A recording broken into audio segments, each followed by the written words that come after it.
Well, welcome back, everybody. This is the podcast for Shadow Her. And today we're so excited to have Regina Hess here, dear friend of mine, and just my sure buddy now, too, by the way. But, Regina is a very successful entrepreneur as well, and a very unique journey. And so I'm really happy to have her today. And you're going to sit back and listen and hear a wonderful story of a wonderful entrepreneur. So Regina, welcome to the show. Thank you so much. I'm so happy to be here. So thrilled to be part of the Shadow Her family. And can't wait to see all the amazing things that you do. Well, we are thrilled to have you. And you're also now a sponsor, too. Yay! So thank you so much for stepping up and doing that, because this is new. People don't like to sponsor things they don't touch, feel, and see. And you automatically just stepped up and said, I'm in, girl. Well, and thank you. Anything that you do is going to be spectacular. So let's just put that out there right now. You know it's going to be a huge success. And just even before I even went to the event that you just held, just looking at what you were doing and what you were offering, it's such a needed, implication out there. Like so many women need that to get ahead, and the 1% of the 1%, like that's just crazy. It's crazy. I know. And people, and a lot of women just give up because they want to, I got to be a parent or a caregiver, and they'll put themselves last again. Mm-hmm. And it's a shame because they have these great ideas and their great visions, and they'll put everything aside instead. So I think also, thank you for the compliment, but I do think if you surround yourself with great people, I have a great associate director, and I have a great production crew, I have a lot of people behind the scenes helping get this all moving. Anything's possible. Mm-hmm. So sure. Let's go on your journey. You have a very unique journey. And, you didn't start up and just wake up one day and say, I want to be an entrepreneur. So what was your first career in life? My first career, I was a critical care nurse. So I took care of people when they came, when they came to the hospital and they had a heart attack, anything like heart or cardiovascular related, and they needed the ICU, I worked in the cardiothoracic unit and cardiac care unit. And if they had open heart surgery, we would wheel them out of the OR and then take care of them to, get them better and get them to a regular floor. So I took care of people's physical health at that point. Wow. Okay. And so that's a switch from today. Yes. And then, obviously that came out, you had to be very calm. You had to be very patient because obviously, a lot of anxiety, a lot of stress going on at the same time. How did you know that you were going to start your career off like that? I didn't, so one, I did love being in healthcare, and I knew I loved taking care of people, and I loved cardiac and vascular. So cool. And it was, there was a lot of life and death situations, but you're right. You learn what you're supposed to do, and everybody's pulling together to do what they can to, help people, be successful at, recovering. But when I graduated college, I went in and I knew I did not want to be, my passion wasn't with, working on a regular floor. I knew I needed something a little bit more deep and, would draw me in a little bit more. And so that's how I wound up in critical care. Well, that's pretty drawn in, I have to tell you. So, let's go hard right there, Regina. That sounds just like you. Let's go full force ahead, which is pretty awesome. But, you look back at it and you say you started that. Was anything going on in your life, especially probably between the ages of 8 and 14, that helped you shape basically starting off your career like that? Wow. That's a crazy good question. A lot of things were going on in my life. Okay, so I grew up, I had, 4 older brothers, and my dad left when the summer between 3rd and 4th grade. And so my mom was raising us 5 kids with basically nothing. The divorce courts weren't so kind to women back then, and family court was not as strong as it is today. So she literally had to raise us with nothing. And, she had to go back. She was working for my dad's company. So she had to go from that to finding a quote unquote real job where she had no official track record because she couldn't go back to him and say, can you say I worked for you? But she did it. And then she also, after we were somewhat successfully launched, or at least going into the real world, she then went back to college and, she became a nurse. Oh, wow. I know. Fantastic. Right? She's definitely my hero. Yeah, that's awesome. Yeah. Now, did she become a nurse after seeing you become a nurse? Well, in that world? Yeah. Mm-hmm. Yeah. Good for you. See, such an influence you already had so young. So how fantastic. I'm sorry you had to go through that. That's a lot. But you know what? You learn. Life throws you curveballs, and it's what you do with those curveballs, And if I didn't have those life lessons, I don't think I would be as successful as I am today. Because you learn more from your failures than you do your successes, as I'm sure you know as well. But it's, it's life. It's part of life. And life can't be just all cookies and, candy. Although I do eat a lot of them. Yeah. Well, you know what? It's so funny. The older I've gotten, the less I feel I need a chocolate, which is really weird for me. So I want to have a chip instead. So it's interesting. So go back to that. You had 4 brothers, and your mom raised all of you. And brothers can be tough, especially being the youngest, right? Yeah. And do you think that helped you become a successful financial person? Yes, there's no way I would have survived in my field if I didn't have 4 older brothers, because they basically, made me had that outer shell that became a little hard, so I could take all the stuff that got thrown at me, because my industry is about 85 to 90% male. And I love a lot of my male counterparts, but there's some really, really tough roads out there with dealing with that many men. And there's not as many opportunities either. Because it's the good old boy network. And, that's okay. But, hopefully the women get their good old girl network at some point. But, they would help each other. And, hey, I have a client I can't take. Or, when somebody would leave or retire, they would distribute the book to the guys. And, I'd get the crumbs. So it's real. Yeah, and I can completely attest to that. It is totally real, and I don't think people fully understand it. And they'll say, "Oh, you have all these perks as you're a female," and I'm like, I actually think we're still climbing a hard road, Absolutely. Unfortunately. But it is what it is. You just deal with it and you go with it. So you had that time in your life. You're moving up. You become a nurse. And do you think because you became a nurse, it had a lot to do with basically being brought up and having 4 brothers and taking care, probably helping take care of the whole family along with your mom? Yeah, absolutely. Absolutely. Yeah. And then you pivoted. I did. Pivoted big time. I pivoted. And what started the thinking to go behind that as to why to pivot in your life after you already started being a nurse? So there became a point, and this is going back a long time, obviously, managed care started to come into the hospitals, and they started taking benefits away from nurses and making it harder to provide the care that we were supposed to provide, especially in a critical care unit, right?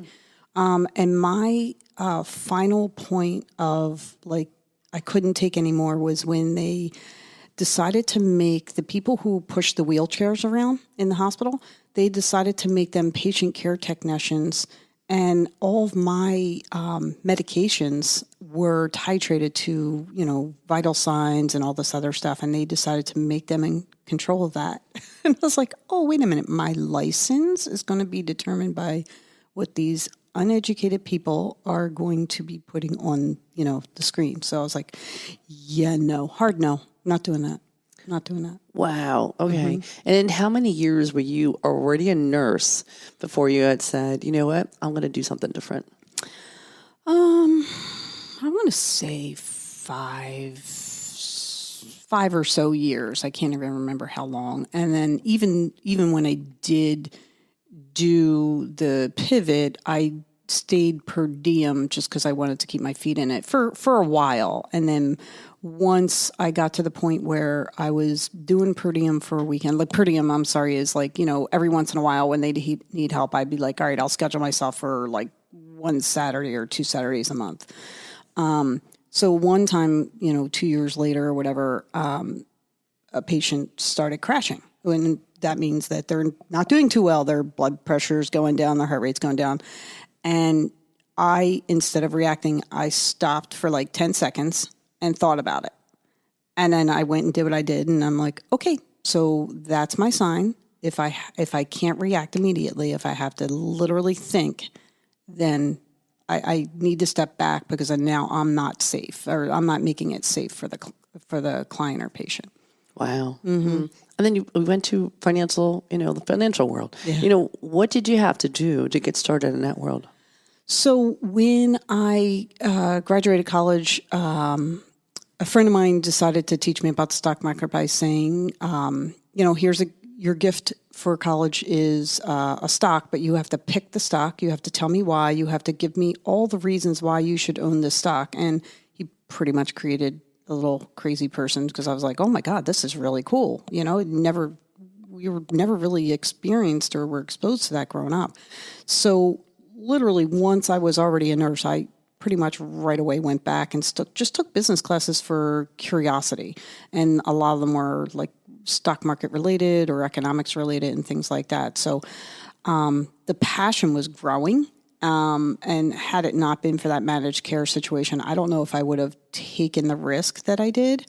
But my thought pattern was, well, I can always come back and be a nurse if this isn't a good road or a path for me.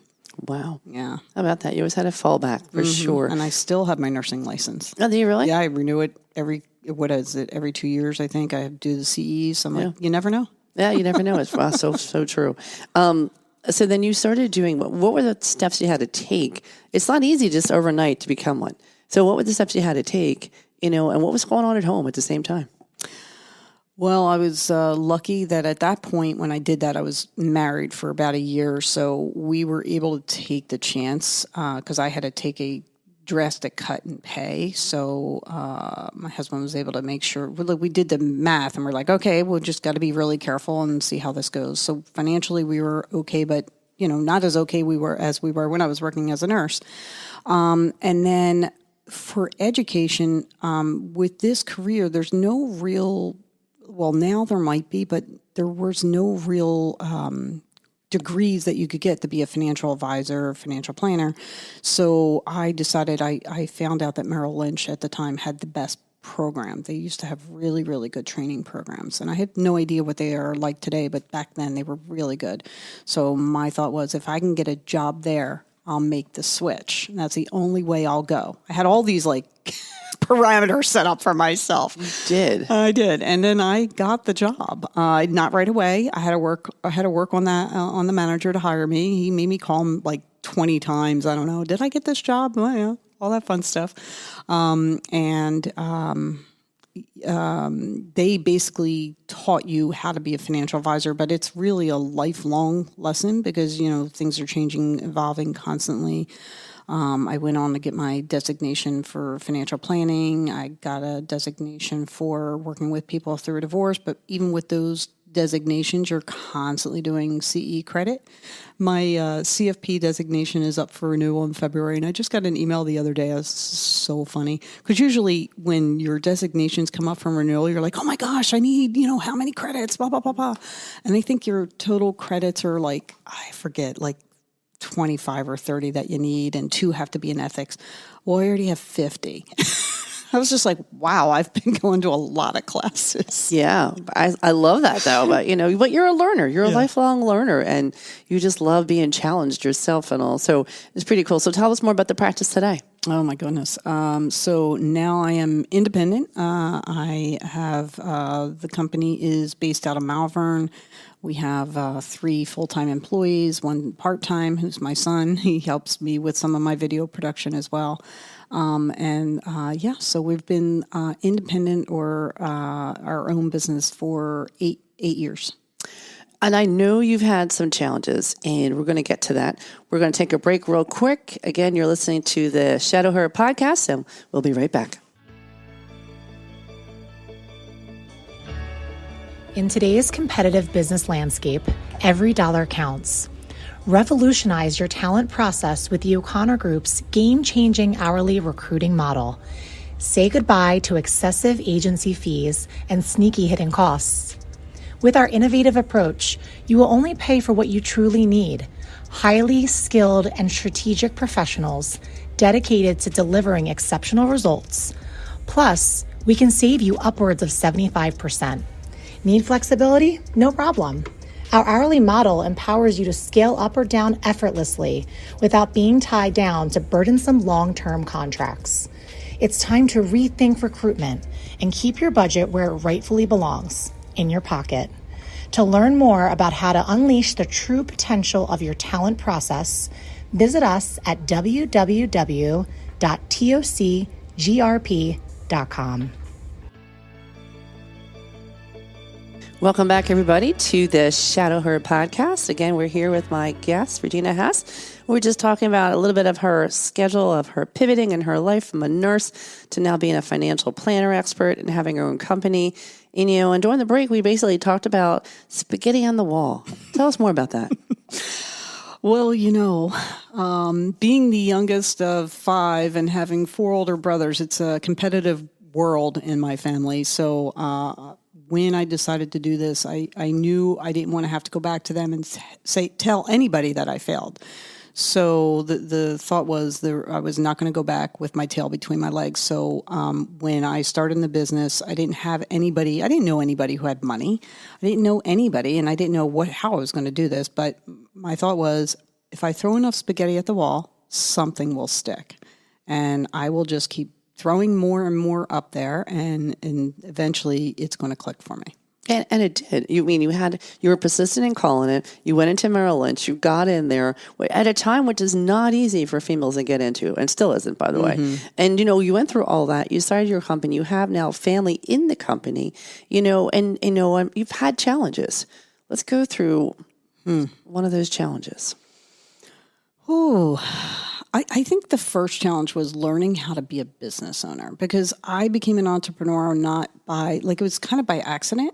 I just decided, I was at another company, and they were just trying to product push all the time. And I was just constantly standing there with the Heisman, my hand out, no, and because I would look at it and I'm like, this isn't appropriate for my client. And so I finally just was tired of fighting with them all the time. And I'm like, I can't keep doing this. Yep. So it kind of became a necessity, and I decided to go out on my own because I did not want to have to move to another company and the same thing happening over and over again. So I decided to go, and that was at first I was like, this is a great idea. And then a week before I went out on my own, I'm like, what the hell am I doing? This is crazy. I have my family. I have 3 kids. I have my mom living with me. I have, brothers who sometimes need stuff from me. I'm like, oh my God, I could literally fail everyone if this doesn't work out. And, so that fear came in, a week before I was supposed to launch my business. But the great thing was, the day I handed my resignation in my field, you hand your resignation in, you walk out, you get in your car, you drive to your new office, and you start calling your clients. That's how it works. Wow. Yeah. Because you're not allowed to tell people ahead of time. And clients get upset about that. But you're sure. like, yeah, I'm not getting sued. No way. But when I handed my resignation in and I walked to my car, it was like the weight of the world lifted off of me. I was just like, oh my God, I'm so relieved to be out of here. The right decision. Yes, it was the right decision. So, getting into that, then I had I know how to be a financial advisor. I know how to be a financial planner. I was like, oh, I don't know. Do I know how to be a business owner? So for the past 8 years, I've been learning that. And I wish I had taken some, some kind of accounting class or some other type of business owner type of classes before I launched it. But, it's been 8 years and I've survived. So it's kind of like learning on the go. And, I'm friends with people like yourself and other successful entrepreneurs. And, we have, some of those networking events that we attend, and, just having that camaraderie and asking the questions like, hey, I'm struggling with this. And what are your thoughts on that? Or what are you doing for that? So that's what helps. Mm-hmm. It's funny to see how working around other entrepreneurs too, it really motivates you, gets you totally in the game of things. And not only that, sometimes you have to tell them hey, I've had a bad day, can you talk? And having someone like that really understand what you're going through, because sometimes you, as the CEO, it's very lonely. Oh, yeah. At the top, and people don't discuss that when you're about to open up a business. They don't tell you, hey, by the way, don't forget to do this. And hey, forget to do this and do this and do this. And I think those are the things that we learn along the way. And you know what's ironic, which I find fascinating? You are a financial planner. And you didn't go to school for finance. You didn't go to school for accounting, but you still did it. And you're still doing it. I can't tell you how many people give me the excuses, well, I don't have an accounting degree. I'm like, yeah, so. I'm like, oh, I don't have this. I'm like, yeah, so. And to me, I'm sitting there like, if you teach yourself, if you read and you basically do what you have to do, you're going to be fine, but some people put so much luggage and baggage in front of them that they can't get through to see basically their true potential, which is so crazy. Now, you are a huge advocate too for other women entrepreneurs. You're definitely out there. You have your own podcast and all too. What's the biggest, I guess, secret to advice of basically being an entrepreneur, doing something completely different, pivoting in your life, coming through a family that, is a little rocky here and there, but you had to feel like you took care of everybody. What's the biggest piece of advice you could give women entrepreneurs today? It's similar advice that I have for my women clients, right? Take care of yourself first. We all take care of everyone else in our lives before us. And then there's nothing left over for us. Just like, so an example of that was when this is years ago when I was still at Merrill Lynch, I would literally I called them littles at that point because they were little. I had 3 little kids and I would have to get them ready for school and for wherever they were going. And then, I'd have to get everybody together. And my husband was a pharmacist, so he had to leave because the pharmacy couldn't open without him. So I had to, take care of everything. So I got to work. When I got to work was when I would get my cup of tea and I would literally just read the headlines of the Wall Street Journal. And this man, a financial advisor, walked by me and said, you're not supposed to be reading the paper at home. That's something you're supposed to do before you get to work. Like, so condescending. Wow. Meanwhile, his wife was at home taking care of the kids, probably made him breakfast that day. Who knows? But it was just such a snide remark. It has stayed with me that's probably like 15 plus years ago. It has still stayed with me. Wow. Yeah. Yeah. It's crazy. It is crazy. So I'm like, okay, this is my second job. Okay. I'm finally having a cup of tea at 9 a.m. I've gotten my kids out to work. So that's what I mean. But so we take care of everybody else first. Then that day I took care of work. I took care of all my clients. And that night I came home and took care of my kids. And I went to bed and did the same thing the next day. So that's what we do as women. But what we need to think about is when we get on the plane and the stewardess or what are they called? They're not stewardess anymore. I forget what they're called, but the airline people say, put the oxygen mask on yourself first before you help somebody else so that you have the oxygen before you help somebody else, because you can't help somebody else if you run out of oxygen. But Regina, you could say that a million times in itself. And then a million times over, we have been brought up to basically take care of others. And we see our parents do it, and then we do it. And that's just who we are, innate in us. It's also being a mom. It's being a female, too. And we just had innateness in us to take care of others. So I hear you, but I still think we have a long way to go. Oh, so far. Because I'm in that. I struggle with that, too. Yeah, we all do. Yeah. Oh, yeah. My team will look. I'm sure Amy's looking at me right now and saying, yeah, right there, girlfriend. And that's okay. I can handle it. But interesting enough, you are doing so well. And, where do you want to take the business? How far do you want to be? Are you happy where you're at? I mean, tell me where you're at. Oh, I'm happy where I'm at. I have a great team. I want to grow though. I definitely feel like my kids are, I have 2 boys in college and my youngest is a junior in high school. So now I feel like I have, more free time because, the junior high school girl, we get 5 minutes a day with her. And then she's like, all right, I'm done with you people. Yep. Done with you people. So I have a lot more time that I can put into the business now. So I'm very much in a growth mode. So I would hope that, be able to hire 1 person per year over the next 10 years. So that's how I want to grow. Fantastic. I love those growth goals. I think they're awesome. And people want to go to places that are growing too and being taken care of and also feeling like they have a purpose and that they're loved, to be honest with you. And I think I see that with you and how you are and with your people and how much you give back to so many women, and your events and all too are so great. So it's such an honor. How do people get a hold of you? Oh, okay. My website is forgewealth.com, and our office number is 484-588-5432. And you can always find me on LinkedIn at Regina McCann Hess. There you go. So great. Regina, can't thank you enough for being here today. Thank you enough for being part of the Shadow Hope program, being a sponsor, representing us on Friday with our first ever graduate cohort, our first one. Yay! It's a big deal for us. Fun. And, I can't wait to see what happens in the future. I think there's going to be a lot more going on.